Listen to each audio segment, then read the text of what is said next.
estamos de volta e eu já mudei todo o roteiro desse programa mesmo e nós vamos continuar essa conversa com o doutor Ítalo, que está uma delícia. Doutor Ítalo, eu quero continuar a conversa e voltando na questão da medicação. Medicação. Então, você estava dizendo que muitas vezes o paciente entra, ou os pais do paciente entram no consultório, se não sair de lá com uma receita médica, não está satisfeito, acha que o médico não fez nada. Como é que a gente conduz, no caso do TDAH, como é que a gente conduz, então, essa questão da medicação com essas crianças? Então, claro, é preciso que você faça uma investigação. Porque hoje em dia a gente não fica tanto no achismo, né? Existe um protocolo para chegar ao diagnóstico? Existe todo um protocolo. Alguns casos são óbvios. Alguns casos realmente você tem que medicar. E a medicação muitas vezes ela funciona sim. A Ritalina funciona sim. E outros produtos que existem funcionam sim.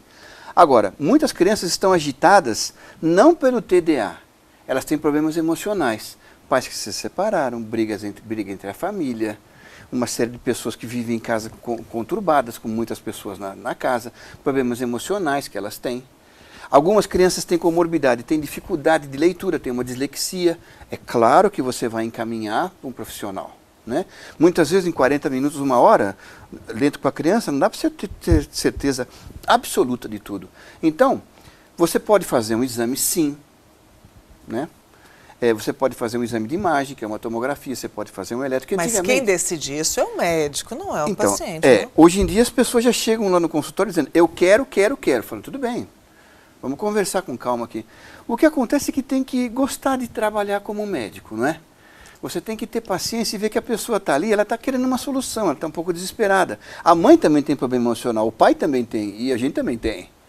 Então, ali naquela conversa, você tem que, pelo menos, se acolher e ver a angústia que eles estão. E a escola também tem questões. Então, eu não vejo problema nenhum de você fazer um exame, você mandar uma psicóloga que tem uma bateria de exames, a criança vai fazendo contas, a criança lê um pedaço da história e completa a história. E por ali tem uma pontuação, e dá para você ter uma ideia se a criança voou o tempo inteiro ou se ela ficou atenta. Você pergunta para a família, como que eu tenho no consultório, a gente tem o recurso da multimídia, né? Então você mostra assim, o quarto do menino é assim, tudo desarrumado. O quarto é assim. E ele está fazendo alguma coisa, ele se distrai rápido. Distrai rápido.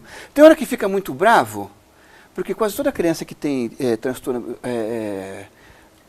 hiperativo, sim, tem momentos que ela tem oposição reativa. Lembra do Pimentinha, que ele fica assim? Sim, sim. Faz isso, fala, não. Vou fazer aquilo, fala, não, não, não. Eles têm esse momento. Tem. A família começa a ver, nos quadros que você passa, as situações que são geradas em casa. Como que ela fica. Como que ela se relaciona com o irmãozinho, né? Tudo isso dá para detectar. Ali. Agora, na dúvida, claro, você vai mandar uma psicóloga, uma psicopedagoga, que a própria sociedade de TDAH tem, você faz todo um perfil e tem a pontuação. Sim, mas é preciso ouvir os pais, claro, e ouvir a escola também para fechar esse diagnóstico? Muito bom ouvir a escola, muito bom ouvir a professora, muito bom ouvir, porque nós estamos partindo do princípio que todos queremos ajudar a criança, tá certo? Sim. Né? E não vejo problema nenhum também de você fazer um laudo para a escola, dizendo que a criança precisa disso, porque a criança vai precisar do quê? Atenção, reforço escolar. Se possível, sentar a criança um pouco mais na frente. Outra coisa que é preciso ser feito, ver se a criança escuta bem, ver se a criança enxerga bem. Porque tendo alguma deficiência nesse sentido, isso isso pode gerar uma agitação, claro, da criança também, claro, no comportamento. Na minha casa, quando eu cheguei na escola, nós falávamos italiano em casa. Eu cheguei na escola e falava português. Então eu falava umas coisas, a professora falava assim, fala direito, menino. Mas fala como? Eu estou falando, como que eu não estou falando direito? Mas eu tenho até hoje dificuldade com Z, com S, porque a gente falava em italiano. Então, depende da região que vem. Criança que vem do Nordeste para cá, eles têm uns termos diferentes. Uma maneira, uma entonação de falar diferente. Tudo isso tem que ser levado em conta também. Tem que ser levado em conta tudo na criança, porque desde que, por exemplo, a criança quando nasce, ela é um pedaço de carne. A gente fala, é um bife e 2 ovos. Né? Ela vai entrar no mundo da linguagem. Só que nem tudo consegue ser falado. Você consegue falar da saudade que você tem de um parente seu? De um ente querido que você tem? Você pode falar o dia inteiro, você não vai conseguir falar tudo. Muita coisa se perde. Isso que se perde, o Lacan fala de pequeno A, esse pequeno A, que para nós analistas e neuro, é o responsável por toda essa violência que existe no mundo. Porque a fala, o nosso grande discurso, não dá conta de falar tudo que a gente precisa. Nós podemos fazer 10 programas aqui, eu não vou conseguir falar tudo que eu quero para você sobre o TDA e sobre a gente. Fiz análise mais de 10 anos, você vai lá, fica deitado e fala uma porção de coisa e falta coisa para falar. Sim. Porque a fala, a gente tropeça na fala. E Entendi. uma das causas que a gente estuda sobre até a violência entre as crianças também, é que não consegue falar tudo. Então, que fala, não consegue verbalizar. Não consegue. Fica no corpo, Sim. fica na tatuagem, fica na violência, fica na agressão ao outro, que alguma coisa perdeu. E é isso que acontece com o TDA também? Também. E ela quer de volta. Cansei de fazer essa pergunta para o Jorge Forbes, lá, que é o nosso professor lá. Qual a gênese da violência? Foi tirado uma coisa do ser humano e ele quer de volta. É o petitar. Aquilo não é representado, não é representável. Olha que complexo. Você gosta de uma pessoa, mas você tenta explicar por que você gosta daquela pessoa. Não vai dar. Ah, porque é bonita, porque é legal, porque faltou. A palavra não dá conta. Você imagina uma criança. Então, por isso você tem que dar atenção, ouvir, deixar falar. Porque daí você vai colhendo aquelas coisas, você vai pegando. Agora, é lógico que você tem que estar acostumado a ouvir aquilo. Que nem você conhece todo mundo da televisão. A psicóloga, o psicanalista, tudo tal, ele conhece o mundo do inconsciente. A maioria das pessoas não acredita no inconsciente. A maioria dos médicos não acredita no inconsciente. O inconsciente está aqui, está atravessando a gente o tempo inteiro. É o que nos faz fazer as coisas. Nós somos só a sombra. O que está mexendo lá no inconsciente que está fazendo a gente. Imagina a criança, que não tem atenção de um pai, que não tem um pai carinhoso, não tem uma mãe carinhosa, uma avó afetuosa. Chega irmãozinho novo. Chega um irmãozinho novo. O que ele faz? Ele volta a falar nananana. Chama la langue. É a primeira língua, é a língua dos afetos. Ele volta a falar errado para ter a atenção da mãe. Sim. É a primeira língua, chama la langue. Como é complexa a Ela vai cabecinha voltar dos- quando você vai namorar alguém. Chuchuzinho, belezinha, diu. Que a linguagem É verdade. é a linguagem do afeto. Que ela volta. Ela é atemporal. Então não é só o TDA que nós estamos falando de um ser. O perigo é catalogar. Aquele lá é hiperativo, aquele lá é DA, aquele lá é epilético, aquele lá, os estigmas na escola que são perigosos. Aquele lá é TDA mesmo, aquele lá é epilético mesmo, aquele lá não tem jeito mesmo, aquele lá é malandro mesmo. Vira tudo com estigma. E a Tudo gente- rotulado. Tudo rotulado.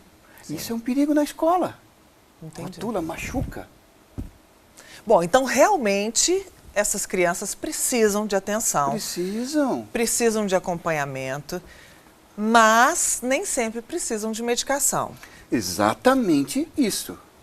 Mas o difícil é a família conseguir entender. Inverter essa Você coisa. tem que mandar um relatório para a escola, explicar. E é claro que você pode passar uma vitamina para a memória. É claro que você pode passar. Existem várias coisas que você pode usar. Claro. Mas nada vai substituir a atenção. Nada. Nada. É porque, na verdade, acaba invertendo. Vamos dar remédio? Deixa esse menino pra lá. Esse Dá que é o menos perigo. atenção e mais remédio. Esse aqui é o É detalhe. desistir da criança. Você não pode desistir da criança. Mas isso melhora. Quando chega na adolescência, esses jovens geralmente melhoram. Ou na vida adulta. Melhoram primeiro, porque eles se controlam, porque eles vão percebendo que, daquele jeito, eles vão levar muita pancada. E se ele não estudar, daí começa a acontecer o seguinte, ele não tem atenção, ele repete um ano. Repete outro ano. A estima vai lá embaixo. Mas ele é burro, ele não é burro, ele é desatento. Olha, é uma mudança realmente de visão. Mas ele vai ter outras qualidades. Porque antigamente a gente usava só um critério que chamava QI, quociente de inteligência. Isso não adianta. Isso mede só lógico-matemática. Hoje em dia você fala a teoria das inteligências múltiplas. É inteligência musical, é a sinestésica, que pode ser uma pessoa que dança, que cante, que faz arte, né? Tantas outras coisas, e claro, vai ter a lógico-matemática, vai ter a espacial. Normalmente os meninos mais assim, né? O Einstein foi taxado como um TDA. Olha. Ele não aprende. Não é que não aprende. A inteligência do menino ela é um pouco diferente. Como ela calcula, ela demora um pouco para concentrar no problema imediato. Ele está calculando uma outra coisa. O cérebro do homem, por exemplo, você pergunta para o... Onde é... Você está em qualquer cidade e fala assim, onde é a rodoviária? O homem fala assim, ali. A mulher fala assim, você pega esta rua, vai até a banca de jornal, daí tem uma casa verde. Você vira à direita e segue. Porque o homem tem imagem cartográfica, ele tem mapas na cabeça, mapas. A mulher tem a linguagem. Ela precisa de objetos referenciais para chegar no lugar. Por isso que o pessoal fala que a pior coisa do mundo é o marido dirigindo e a mulher com o mapa. Eles não vão chegar a lugar nenhum. Ainda bem que tem o GPS, vire à direita. Pronto, deixa lá com o GPS que vai. Porque é diferente, eles são diferentes, por isso que se atraem. Doutor, dá vontade de ficar aqui falando o dia inteiro e eu não tenho mais tempo. Não, mas tá bom. ótima a agradeço, conversa. você que é muito gentil. Mas eu quero que você volte, porque eu quero que depois a gente fale sobre a cabeça do homem e da mulher. Eu adorei esse negócio. Adorei. É a mesma coisa você chegar em casa e falar assim, filho, como é que foi a aula hoje? Boa. Filha, como é que foi sua aula? Pronto, pode sentar e esperar, porque ela vai contar sem cada detalhe. A menina que paquerou o menino, a professora que falou não sei o quê, como é que foi a merenda, não é? Exatamente. É isso. Eu quero que a gente converse um dia sobre isso. Adorei. Doutor, muito boa Agradeço a vocês todos aí. Olha, muito obrigada mesmo. Eu estou assim, lamentando de ter que terminar essa conversa, mas ainda fica aqui mais um pouquinho comigo para assistir junto comigo. Tá bom. A Hancine Kézia, nossa arquiteta, que hoje vai falar sobre designer brasileiro. Vamos ver. Tá bom. Olá, Angélica! Olá, pessoal de casa! Hoje é dia de quê? Hoje é dia de falar de arquitetura. E eu estou aqui num lugar super bacana para falar de um tema que eu adoro. E nós vamos falar sobre design, nós vamos falar sobre um mobiliário super bacana de área externa, desenvolvido por designers brasileiros com uma pegada totalmente brasileira. Vocês vão adorar, vou mostrar para vocês.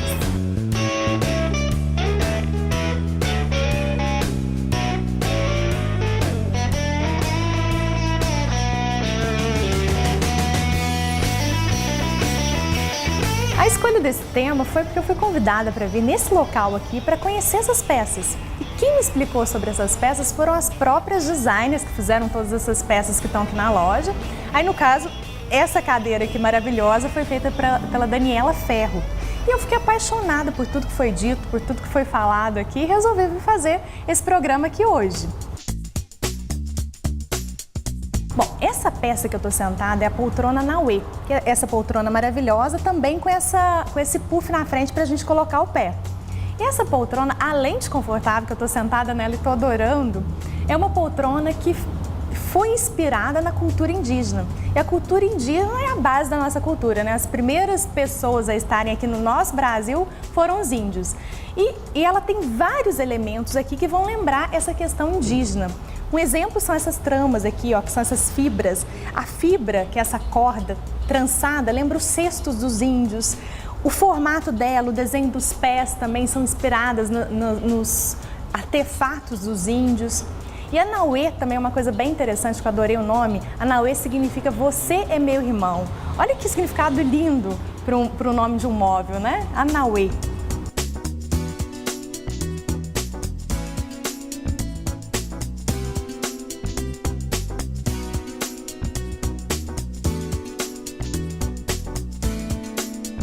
A Ferro contou pra gente aqui que isso aqui é uma poltrona bucólica, que está sentada nessa poltrona, meio recostado na poltrona, te faz ter um momento de tranquilidade, um momento de aconchego. Ela é uma poltrona que te abraça.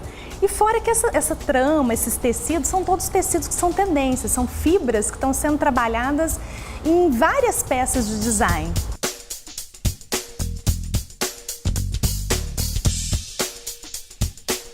Nós temos as mesas de centro, olha que lindo que estão as mesas de centro, toda com essa trama. Cada trama é uma diferente da outra, é um jeito de tecer essa corda diferente. Essa, por exemplo, aqui é uma mesa que ela é em formato de folha, que também vai lembrar essa natureza, essa questão da brasilidade que tem essas peças de design. Outra peça que eu adorei é essa peça aqui dessa mesa que ela não é tramada, é colada a corda em volta e foi enrolando em todo o pé da mesa. A madeira é um elemento que é forte e presente em todo o design. Vai ter a madeira, as fibras, o metal também. Tem várias peças, vão ver as poltronas que são emolduradas por metal. Umas vão ter uma cara um pouco mais aconchegante, outras elas são mais simples, linhas mais retas.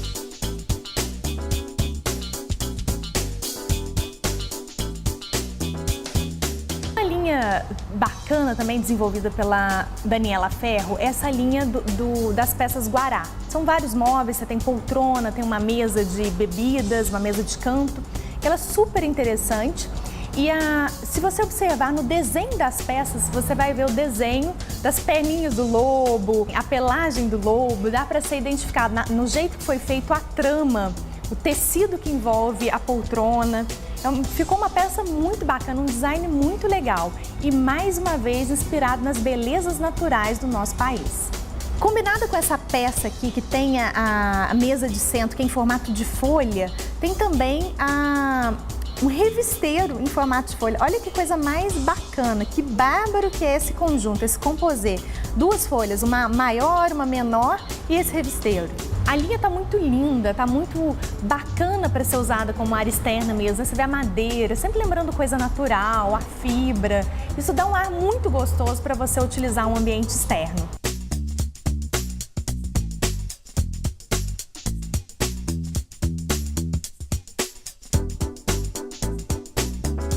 Além das poltronas, tem também os sofás, que são maravilhosos para a área externa, porque quando você está numa área externa, um espaço gourmet, você acaba de comer em volta de uma mesa, depois você tem aquela lombinha, né? Tem que dar uma deitadinha, você tem um sofá aconchegante para bater um papo.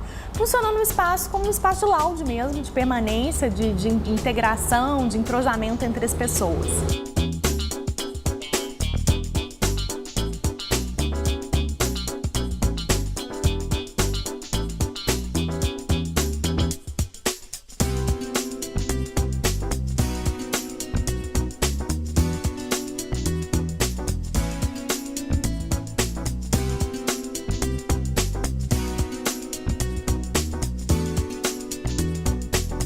Hoje a nossa prosa foi sobre design e design de móveis externos. E na semana que vem, é claro, nós vamos estar aqui de volta, batendo um papo sobre mais uma coisa bacana de arquitetura. A gente se vê semana que vem. Um beijo, Angélica! Muito bem, Rancine, muito obrigada, querida. Quarta-feira que vem a gente te espera com mais novidades, mais informações sobre arquitetura. Doutor Ítalo, ai, com muita tristeza que eu falo que temos que nos despedir. Muitíssimo obrigada. Obrigado a você. Adorei a conversa e te espero mais vezes então. Combinado? Muito gentil. Muito obrigado, viu, Angélica? Obrigada, querido. E nós vamos para o intervalo. Daqui a pouquinho eu volto.